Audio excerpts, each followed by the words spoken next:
Saudara, debat pamungkas Pilkada Jawa Tengah sudah berlangsung semalam. Lagi-lagi ada pernyataan soal dukungan tokoh termasuk Presiden dan Wakil Presiden kepada pasangan calon. Kurang dari sepekan hari pencoblosan, akankah masing-masing dari paslon ini menurunkan juru kampanye andalannya termasuk mantan Presiden?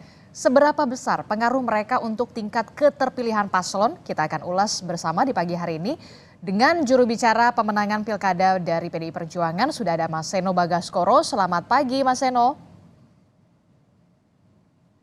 Selamat pagi Mas Seno. Oke. Ya, selamat pagi. Assalamualaikum. Waalaikumsalam. Kemudian ada tim pemenangan dari Ahmad Lutfi dan juga Taci Yasin. Sudah ada Pak Dedi Ramanta. Selamat pagi Pak Dedi. Selamat pagi, salam sehat semua. Oke, kemudian yang terakhir ada pengamat politik sekaligus Direktur Eksekutif Indikator Politik Indonesia. Sudah ada Mas Burhanuddin Muhtadi. Selamat pagi Mas Burhan. Pagi Mbak, pagi Mas Seno, Mas Dedi. Iya. Selamat pagi Mas Burhan. Pak Dedi. Oke, ini menarik sekali ya karena semalam kita sudah melihat bagaimana penampilan terakhir baik dari paslon 1 dan juga paslon 2 di debat Pilkada Jawa Tengah. Ini mengusung tema membangun sosial budaya, pendidikan, kesehatan, dan perlindungan untuk masyarakat yang sejahtera dan toleran. Banyak sekali yang kemudian adu gagasan, saling tanya jawab, Mas Burhan, dan kita tahu ini merupakan adu perang bintang begitu ya, Pilkada Jawa Tengah ini. Nah, kalau saya minta penilaiannya dari Mas Burhan, jadi semalam bintangnya siapa nih? Terus terang di antara debat calon gubernur, terutama di provinsi dengan jumlah populasi padat, Jawa Tengah yang tone debatnya itu relatif paling adem. Dan itu diakui oleh kedua calon gubernur, bahwa perdebatannya itu menampilkan suasana persahabatan. Jadi relatif anyep kalau istilah orang Jawa Tengah. Kurang greget apa gimana ya, Mas Burhan? Jadi sepertinya ada kesadaran dari kedua calon gubernur untuk tidak memanaskan situasi minimal di ruang publik. Apalagi kita tahu keduanya berasal dari latar belakang TNI dan polisi. Jadi ada kekhawatiran kalau suasana panas itu ditampilkan langsung oleh kedua jenderal di atas panggung, itu akan memanaskan tensi persaingan, termasuk juga memicu, ya ini kekhawatiran, sah-sah saja, memicu situasi panas antara TNI dan Polri. Dan itu yang kemudian ditampilkan dalam beberapa debat supaya tidak terlihat memicu persaingan yang panas antar aparat keamanan dan membuat suasana debat menjadi kurang greget. Dibanding misalnya, coba bandingkan Sumut. Itu kan luar biasa itu, debat calon gubernur Sumut. Panas. Kemudian DKI. Ya, DKI itu Mas Pram dengan sangat leluasa melakukan attacking, ya, termasuk juga Ridwan Kamil tidak kalah gertak dengan serangan baliknya. Jadi menurut saya Jawa Tengah punya kekhasan, mungkin itu orang Jawa ya, orang Jawa itu kan kerisnya ada di belakang ya. Oke, jadi ada alasan mengapa Belangkolnya itu pentolnya ada di belakang, pentolnya kalau pakai belangkol. main behind the gun ya. Oke, menarik sekali tentu kalau Mas Burhan mengatakan ada alasannya kenapa bisa dikatakan debat pamungkas ini justru berlangsung anyep begitu ya, menampilkan nuansa persahabatan dan juga kekeluargaan. Tadi alasannya sudah diungkapkan. Tapi yang kemudian menjadi pertanyaan saya adalah dari Pak Dedi. Pak Dedi, ini kan Pak Lutfi hampir di setiap closing statement ataupun visi misi, dan terakhir kemarin Pak Lutfi ini dalam closing statementnya tetap menyinggung soal rasa terima kasihnya sudah mendapatkan dukungan dari Pak Prabowo dan juga Pak Jokowi. Ini memang jadi upaya dan juga strategi terakhir begitu ya untuk kemudian menggrab pemilih warga Jawa Tengah untuk ada tokoh Jokowi dan juga Pak Prabowo di sana. Ini menjadi upaya terakhir.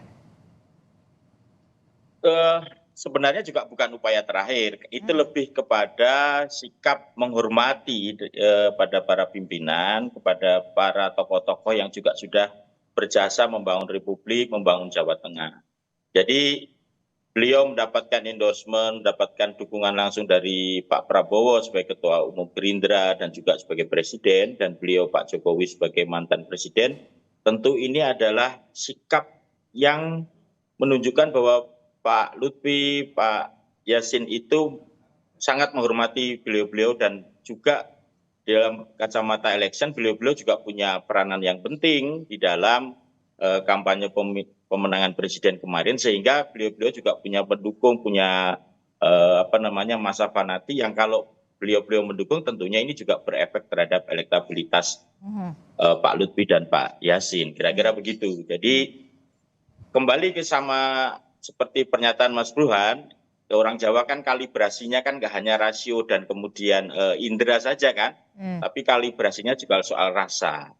Jadi begitu dikalibrasi soal rasa, saya kira bukan perdebatan panas yang penting, tetapi bagaimana kemudian menjangkau rasa itu, diendapkan dan kemudian diinternalisasi, dan kemudian nanti akan ditentukan mana dari sisi rasio, indera, pendekatan, dan kemudian dari sisi rasa itu cocok. Saya kira apa yang dikemukakan oleh Mas Lutfi dan Gus Yassin tadi sebagai satu ungkapan bahwa orang Jawa itu ya pasti berbalas budi itu penting dalam semua aspek. Tapi kalau ada yang mengatakan begini, Pak Lutfi harus mengatakan harus ada dukungan dari Pak Prabowo dan juga Pak Jokowi ini karena memang kita tahu faktanya antara pasangan 01 dan juga 02, Andika dan juga Pak Lutfi ini bedanya tipis. Itulah kemudian mengapa Pak Lutfi ini harus kemudian mengungkapkan kembali bahwa ada dukungan dari Pak Jokowi dan Pak Prabowo. Jawaban Anda? Ya, banyak rumus politik juga sering disampaikan Mas Burhan, kan sehari sebelum pemilu itu bisa mengubah keadaan apapun gitu loh. Jadi meskipun survei beberapa minggu yang lalu jaraknya masih sama, bukan berarti hasilnya kemudian dipastikan akan sama dengan survei.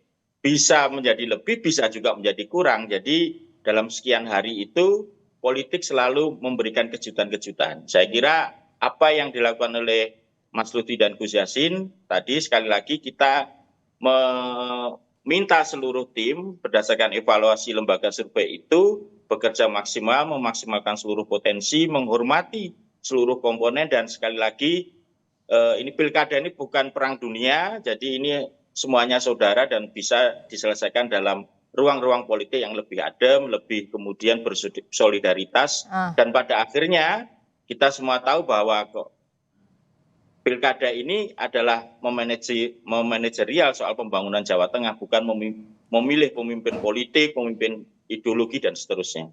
Saya kira begitu. Oke, saya ke Mas Seno. Mas Seno, kalau tadi kan kita lihat ya di debat terakhir, debat pamungkas, Pak Lutfi ini selalu bilang dapat dukungan dari Pak Prabowo dan juga Pak Jokowi. Nah, kalau dari pasangan Andika dan juga kemudian Hendra Prihadi, bagaimana ini? Kok kalem-kalem aja sampai titik kemarin semalam ini debatnya? Ya, terima kasih Mbak. Kalau dari kami, saya rasa secara konsisten dari awal Pak Andika sudah menyampaikan bahwa dukungan dan restu yang paling tinggi, yang itu paling jernih di dalam suatu pilkada, itu ya adalah dukungan dan restunya rakyat. Maka bukan restu mantan penguasa, bukan restu orang-orang yang dekat dengan lingkar kekuasaan yang dicari, tetapi dukungan dan restu dari rakyat Jawa Tengah.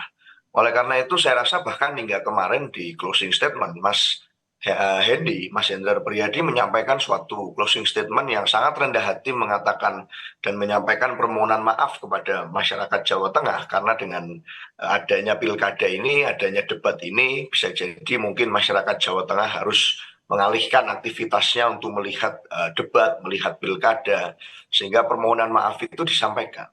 Artinya orientasinya adalah kepada rakyat, jadi bukan kepada yang lain-lain, bukan minta kepada mantan penguasa, bukan minta kepada institusi-institusi negara yang dekat dengan lingkar kekuasaan, tetapi dengan rakyat. Jadi dari awal sampai akhir penyampaian-penyampaian dari Pak Andika dan Mas Hendi adalah tentang soal-soal rakyat.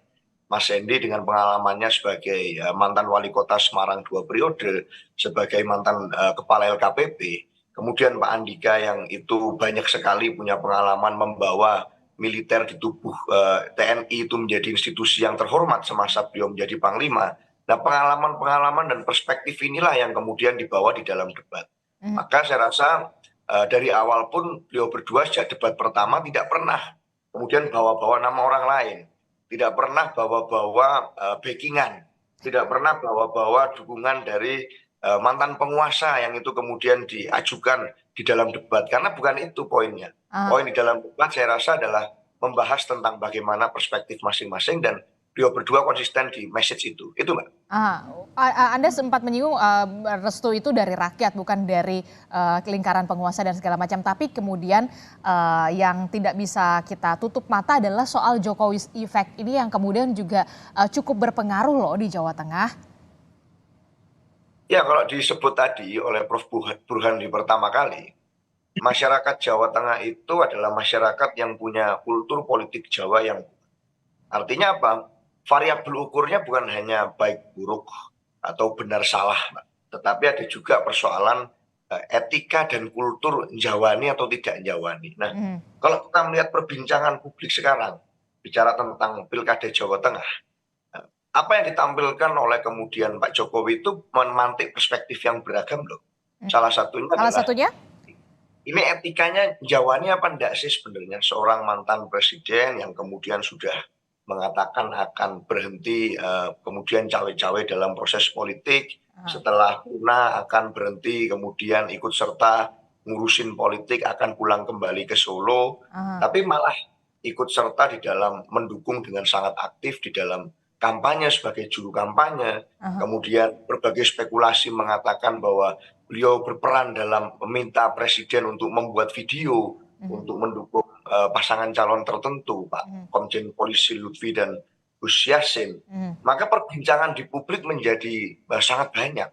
Dan itu orang semakin mendiskusikan ini etikanya sebenarnya apakah pantas atau tidak sih seorang mantan presiden melakukan hal seperti ini, yang harusnya kemudian menjadi guru bangsa, menjadi teladan, menjadi negarawan, tapi malah masih ikut serta dalam pilkada yang ini levelnya di bawah beliau sebagai presiden. Kan kalau gubernur ini kan secara politik hierarkinya di bawah presiden. Nah, kenapa harus melakukan hal ini? Itu perbincangan itu sekarang sangat banyak muncul di publik, dan untuk kultur Jawa yang ini seringkali tidak straight to the point, seringkali ini dengan simbol-simbol, dengan kode-kode. Banyak orang merasa ini Jawani atau enggak Jawani sih seperti. Nah, ini yang menarik ini muncul di ruang publik. Itu Mbak. Silahkan dijawab Mas Dedi, gimana nih soal antara legalitas versus etika lah ibaratnya. Jawani atau Jawani? Itu apa yang dikatakan Mas Aryo, saya kira itu tafsir ya. Pertama, Pak Jokowi itu warga sipil.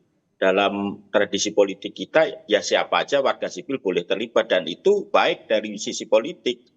Memaksimalkan warga sipil, mengajak orang untuk memikirkan wilayahnya dan memikirkan republik, ya itu bagian dari justru amanat undang-undang kita supaya warga sipil juga kemudian terlibat dalam hal-hal untuk perbaikan republik. Kemudian kalau soal Jawani dan tidak Jawani itu kan soal rasa yang dikalibrasi oleh Mas Aryo tidak baik, tapi kan kalibrasi yang lain berbeda. Sekali lagi itu tafsir.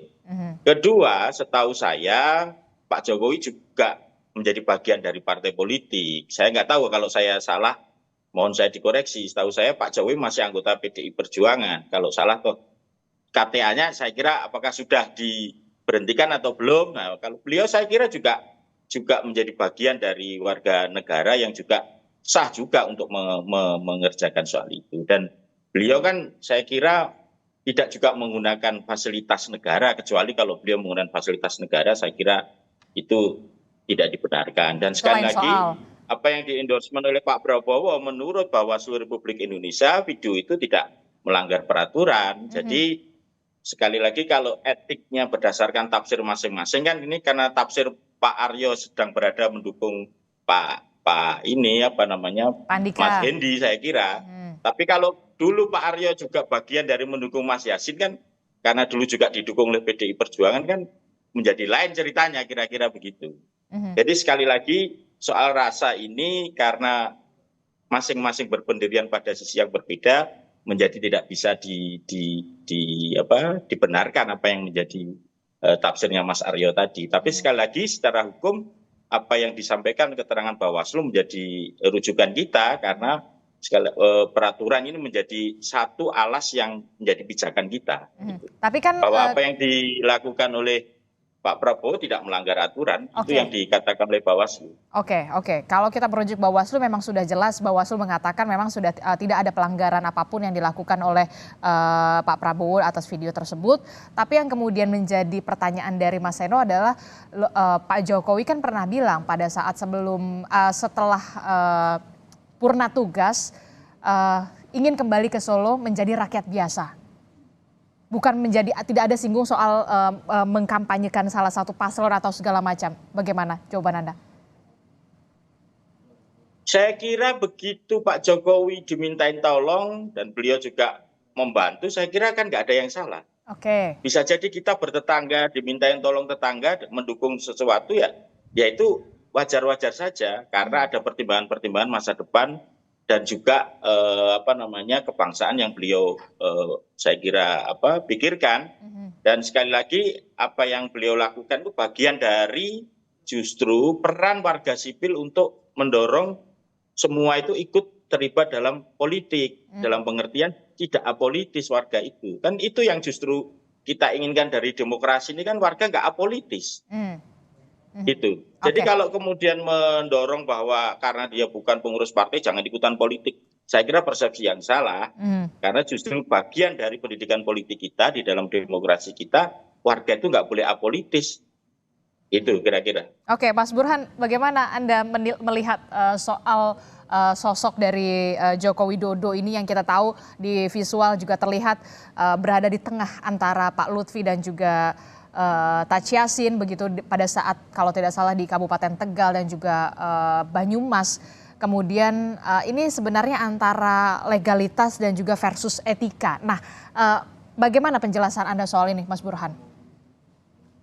Ya, saya coba melepaskan diri ya dari perdebatan masing-masing sudut politik ya. Apakah fatsun politik yang dikedepankan seperti argumen Mas Seno ataukah argumen legalitas seperti yang ditiupkan oleh Mas Dedi. Masing-masing punya justifikasi ya. Dan sah-sah saja karena berada dalam dua kubu yang berbeda. Tapi kalau tinjauannya normatif, harapan yang pertama jangan sampai keterlibatan Pak Jokowi meskipun beliau mantan presiden itu membuat playing field menjadi tidak rata. Itu dulu itu yang paling krusial ya. Jadi kita harus meratakan lapangan permainan sehingga siapapun yang tidak punya akses terhadap kekuasaan itu tetap merasa diperlakukan adil. Kalaupun toh akhirnya kalah ya dalam pertandingan elektoral. Nah yang kedua ini. Secara elektoral, ya data menunjukkan semua survei bahwa efek Jokowi itu masih matters. Survei indikator, survei Litbang Kompas, itu clear datanya. Dan di antara semua wilayah yang paling kuat magnitude elektoral Pak Jokowi, Jawa Tengah memang. Kedua Jawa Timur. Jadi kalau kita lihat misalnya approval rating Pak Jokowi waktu menjabat itu yang paling tinggi Jawa Tengah. Pernah sampai 90%. Hanya kalah oleh NTT. NTT 95%. Dan distribusinya tidak normal untuk kasus NTT. Tetapi lagi-lagi NTT kan populasinya tidak sebesar Jawa Tengah. Jadi pada titik itu kalau pertimbangannya adalah elektoral, ya saya termasuk orang yang tidak kaget kalau misalnya Pak Lutfi berkali-kali ya mencoba mengasosiasikan secara eksplisit dengan Pak Jokowi dalam acara debat, dalam acara kampanye.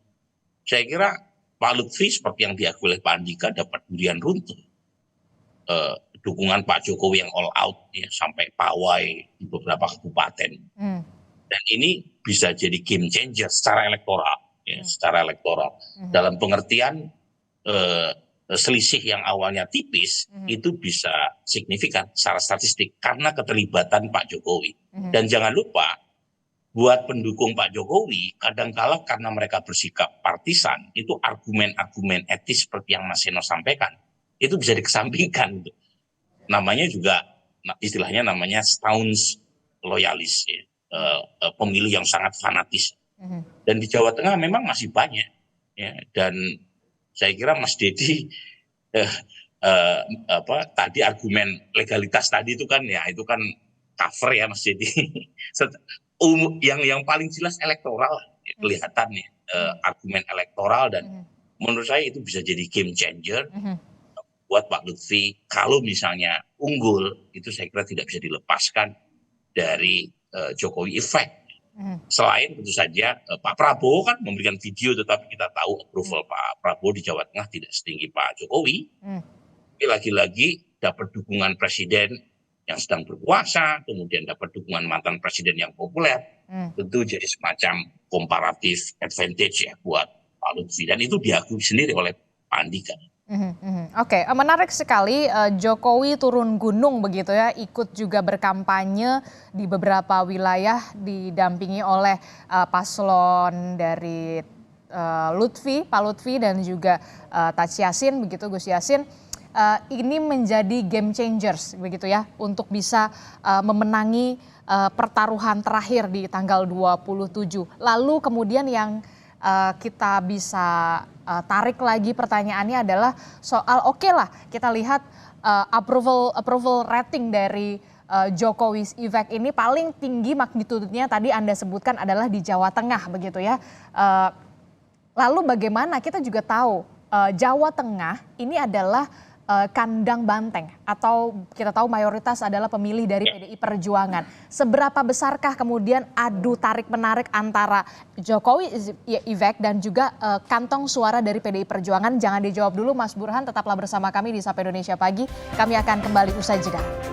Saudara masih membahas bagaimana soal endorsement Joko Widodo dan juga Megawati di Pilgub Jawa Tengah. Seperti yang kita tahu semalam debat pamungkas atau last dance yang terakhir bagi kedua paslon ini sudah dilakukan begitu ya oleh Pak Andika dan juga Pak Lutfi semalam dalam debat pamungkas. Saya ingin bertanya ke Mas Burhan tadi. Mas Burhan, ini kan tadi kita sudah melihat bagaimana dan mendengarkan kalau memang approval rating dan juga Jokowi effect di Jawa Tengah ini cukup tinggi approval ratingnya. Lalu bagaimana soal kantong-kantong suara PDI Perjuangan yang kita tahu ada di Jawa Tengah?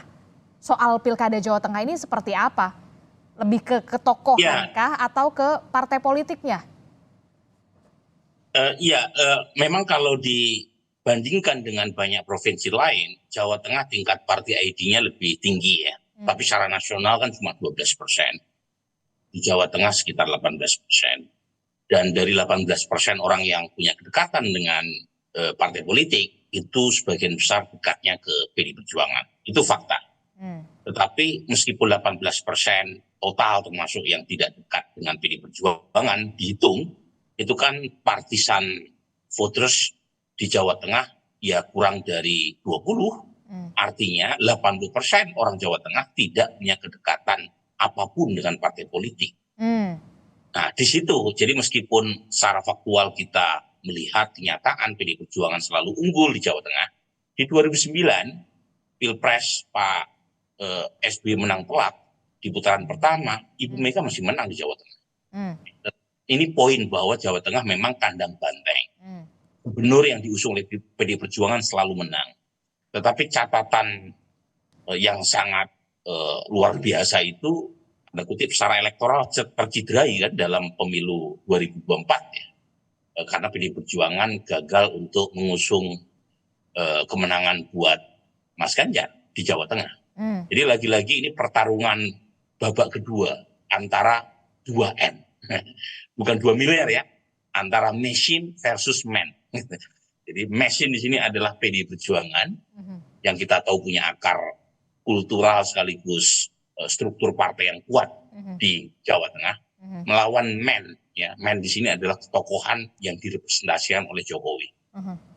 Nah, kita lihat nanti siapa yang unggul. Tapi lagi-lagi kalau misalnya Andika yang unggul, itu jelas merepresentasikan kekuatan mesin partai, yaitu PDI Perjuangan. Karena Andika masuk bulan Agustus 2024 itu dengan modal elektoral yang sangat minimalis.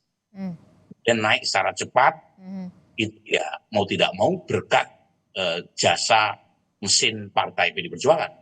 Sementara Pak Lutfi juga demikian. Pak Lutfi kan asalnya bukan Jawa Tengah, meskipun berkiprah berpengalaman berkarir lama di Jawa Tengah. Kalau misalnya mengalami kenaikan di ujung, ya, itu saya kira berkat kekuatan Pak Jokowi. Jadi 2M ini saya kira yang akan kita uji tanggal 27 November nanti. Walaupun lagi-lagi ini bukan hal yang mudah buat PDI Perjuangan. Karena Pak Jokowi lahir dari rahim PDI Perjuangan dan kemudian punya rute yang berbeda berkaitan dengan kontestasi 2024. Tapi menarik sekali, pertanyaan saya kemudian begini, untuk di Jawa Tengah, mana yang lebih dominan? Mesin partai politik yang bekerja atau ketokohan yang bekerja? Tadi 18% yang merasa dekat dengan partai. Artinya 80% orang mengambang. Kalau dibandingkan secara relatif, 18% orang yang dekat dengan partai masih lebih tinggi. Di Jawa Barat cuma 9% orang yang dekat dengan partai. Jadi separuhnya Jawa Tengah. Tapi lagi-lagi 80% lebih orang tidak dekat dengan partai manapun, termasuk PDI Perjuangan, itu lahan yang subur buat apa yang dikenal dengan istilah personalisasi politik. Personalisasi politik paling sukses dalam sejarah elektoral Indonesia ya Pak Jokowi. Ya. Jadi dia mempersonalisasi politik, ya. Kan beda dengan Ibu Mega. Ibu Mega pendekatannya kan kelembagaan partai. Makanya pejabat publik disebut oleh Ibu Mega sebagai petugas partai.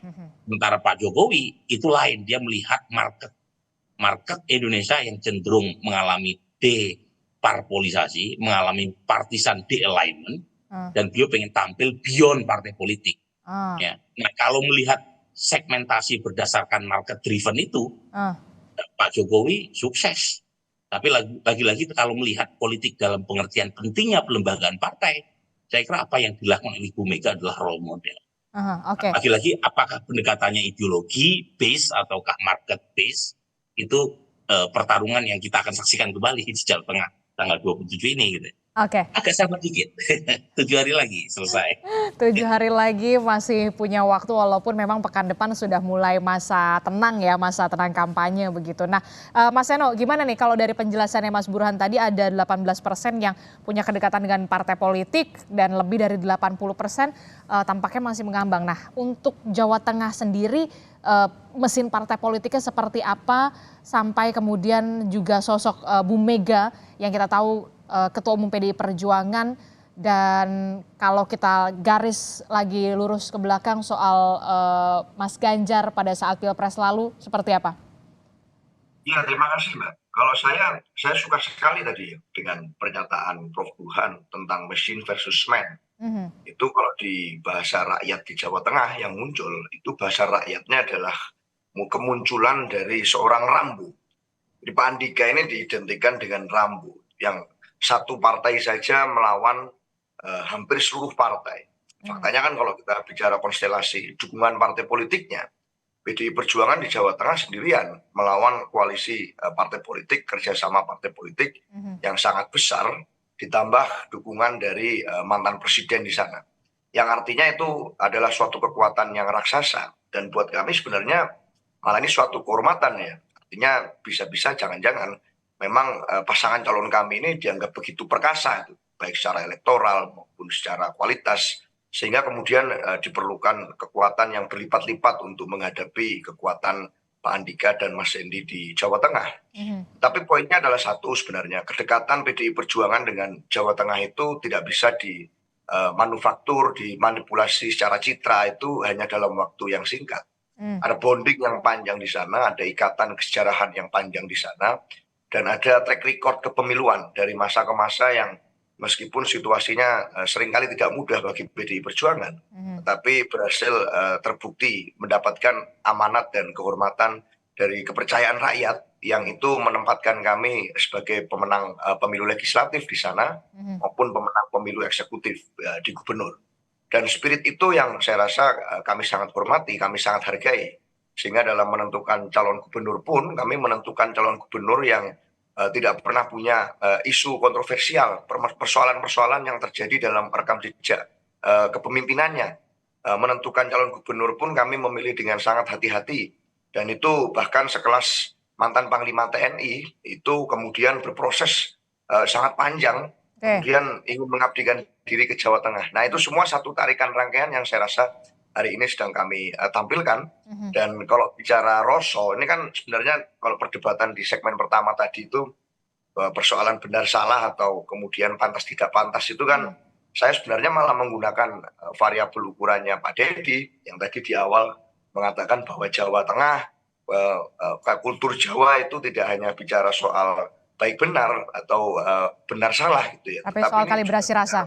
Bicara tentang Rosso itu, nah saya bicara Rosso tadi itu sebetulnya, lalu dibawa ke unsur legalitas. Nah kalau masalah unsur legalitas terkait endorsement dari siapapun, saya rasa kan keputusan Bawaslu kemarin pun juga tidak terlalu mengejutkan gitu ya buat banyak orang gitu ya. Kira-kira kan pasti bunyinya seperti itu. Tapi kalau masalah Rosso ini yang sebenarnya di detik-detik ini sangat menentukan. Bagaimana kemudian seorang mantan penguasa Pak Jokowi ini yang dulu pernah bicara betul gitu ya tentang bahwa selesai akan pensiun, akan purna menjadi rakyat biasa pulang ke Solo. Ternyata kan susah untuk mengharapkan adanya satunya kata dan perbuatan, di mana kemudian di Jakarta beliau turun, kemudian di Jawa Tengah beliau turun, dan itu tampak sangat aktif gitu. Nah ini yang saya rasa dibaca secara keseluruhan oleh masyarakat tidak hanya di Jawa Tengah tapi juga di provinsi-provinsi lain. Itu Mbak. Oke, terakhir Mas Seno, untuk Anda, kampanye akbar apakah tetap akan dilakukan atau ditiadakan? Ya bisa jadi lebih banyak untuk mendekat ke masyarakat melalui gerakan yang datang dari hati ke hati, dari pintu ke pintu, mengetuk pintu rakyat. Ya. Artinya masifnya akan pergerakan door to door akan terus belusukan. Sehingga ya itu yang pola-pola seperti itu yang menjadi ciri khas dari PDI Perjuangan, itu yang saya rasa akan diintensifkan di hari terakhir. Oke, terakhir saya ke Pak Deddy. Pak Deddy, bagaimana? Ini kan kalau kita lihat amunisi dari Pak Lutfi dan juga Taci Yassin ini begitu besar dengan didukung partai politik di belakangnya, termasuk juga endorsement dari Pak Prabowo dan juga Pak Jokowi. Kampanye akbar, apakah nanti akan dihadiri oleh Pak Jokowi atau mungkin Pak Prabowo? Silakan. Ya, tentu saja sama-sama tahu kan kita pilkada bukan tidak mutlak pertarungan partai vs partai, meskipun ada gambar partai di surat suara ya. Tetapi ini lebih kepada soal tokoh. Dan agenda kita di tanggal 23 saya kira nggak ada lagi kampanye akbar, sepertinya doa bersama, dan ini lebih banyak kemudian merangkai seluruh pekerjaan-pekerjaan dilakukan monitoring evaluasi untuk dilakukan upaya-upaya pemantapan. Saya kira pertanyaannya teman-teman tadi bagaimana soal kekuatan partai, sekali lagi betul koalisi partai kita besar, tapi itu kan dapat dilihat juga komposisi perolehan kursi di DPRD Provinsi Jawa Tengah. PDIP besar perolehannya. Jadi bukan kemudian hitungannya secara nasional ya, tapi ini soal Provinsi Jawa Tengah. Besar PDI perolehannya dan mesin partainya baik saya kira. Dan itu menjadi seperti yang Mas Burhan bilang, ya itu jadi contoh untuk pembangunan partai ID. Tetapi sama-sama kita punya problem nasional bahwa partai ID kita makin pemilu ke pemilu bukan mengalami kenaikan, tapi mengalami penurunan, dan itu problem demokrasi kita. Nah, tentu kita menyadari betul kelebihan-kelebihan PDI Perjuangan, tetapi kita juga meyakini bahwa ini bukan pertarungan partai, sekali lagi ini pertarungan tokoh, dan ini bukan juga pertarungan ideologi juga, bukan. Ini soal pemilu kepala daerah yang secara spesifik namanya gubernur, yang mana itu juga kewenangannya beda dengan kabupaten kota, dan gubernur juga bagian dari nanti pemerintah pusat berdasarkan PP 33 itu. Sehingga kita ingin mengajak semuanya itu untuk melihat pemilu itu pesta biasa saja, nggak perlu harus tegang, karena toh 5 tahun lagi juga ada yang begini-begini. Ada pilkada lagi ya? Iya. Oke, gitu terakhir Mas Burhan, apa yang ingin Anda sampaikan? Apalagi ini sebentar lagi ada ya kampanye akbar lah ya. Seberapa besar pengaruhnya ketika nanti ada tokoh yang hadir, katakanlah Pak Jokowi atau Pak Prabowo mungkin, apalagi untuk pilkada Jawa Tengah, Mas Burhan? Ya memang di antara daerah yang sangat kompetitif, merefleksikan kompetisi antara Kinplus dengan PD Perjuangan, antara Jawa Tengah dan DKI Jakarta. Dan saya berharap ya playing field yang rata tadi itu berlaku buat siapapun. Karena setiap partai kan kadang ada di dalam kekuasaan, kadang ada di luar kekuasaan. Dan untuk memastikan bahwa demokrasi berjalan secara baik, siapapun yang berada di luar kekuasaan itu harus mendapatkan akses yang sama, kesempatan yang sama, ya, untuk menang. Ya. Kalau misalnya diperlakukan sama, saya kira kalaupun toh kalah tidak akan menolak hasilnya. Itu yang paling utama. Jadi playing field yang rata, sehingga siapapun merasa diperlakukan adil. Itu yang pertama. Yang kedua ini yang penting juga, toleransi politik uang di Jawa Tengah itu salah satu yang paling tinggi. Ya, jadi saya berharap betul, karena perlu waktu untuk melakukan perbaikan pada sisi demand side, pemilih di Jawa Tengah 44%, itu kelas menengah bawah, hanya lulus SD atau bahkan tidak sekolah. Jadi cara yang paling mudah untuk melakukan reform itu pada sisi elitnya. Jadi para kontestan, baik dari tim Pak Andika maupun Pak Lutfi, itu kalau bisa ya, itu jangan memakai pendekatan transaksional untuk mencapai tujuan, karena selain tidak mendidik, itu juga akan menimbulkan luka yang akan merugikan para pemain politik itu sendiri. Karena tidak mudah membenahi masyarakat yang klientelistik tadi, dan kalau misalnya menang sekalipun, ke depan juga akan membuat masyarakat tadi terbiasa dengan cara-cara seperti itu. Jadi itu dua saran saya ya, mungkin normatif, tetapi kadang-kadang kita perlu ya pendekatan normatif selain pendekatan yang sifatnya empirik. Oke, baik. Terima kasih Mas Burhan untuk analisanya dan juga perspektifnya. Tentu kita akan menunggu bagaimana nanti pertarungan yang sebenarnya pada tanggal 27 November 2024, 6 hari lagi. Terima kasih Mas Burhan telah bergabung bersama kami. Mas Seno, Pak Dedi, terima kasih. Selamat pagi Bapak-Bapak. Terima kasih semuanya. Terima kasih, Prof. Burhan. Assalamualaikum. Yuk semuanya yuk. Mas.